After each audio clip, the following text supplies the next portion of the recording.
Check in থেকে শুরু করে সিকিউরিটি চেকিং সবসময় লম্বা লাইন।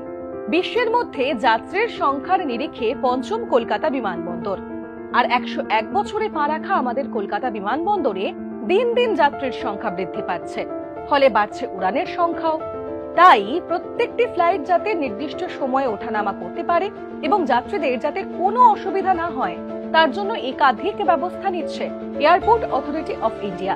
বিমানবন্দর কর্তৃপক্ষ জানিয়েছেন, বিমানবন্দরের টার্মিনাল এলাকা বাড়ানোর চেষ্টা চলছে। বর্তমানে কলকাতা বিমানবন্দরের টার্মিনাল এলাকা 24 লক্ষ বর্গফুট। আগামী 8 বছরের মধ্যে অর্থাৎ 2033 সালের মধ্যে তা বাড়িয়ে 40 লক্ষ বর্গফুট করার চেষ্টা চলছে। বর্তমানে কলকাতা বিমানবন্দরে 73টি পার্কিং বে আছে। 2025 সালের শেষে আরো 2টি পার্কিং বে তৈরি হলে সেই সংখ্যা হবে 75। আগামী 5 বছরে আরো 10টি পার্কিং বে তৈরি করা হবে। 2032 সালে 19টি এবং 2033 সালে আরো 28টি পার্কিং বে তৈরি হবে। ফলে আরো বেশি করে বিমান পার্ক করা যাবে বিমানবন্দরে।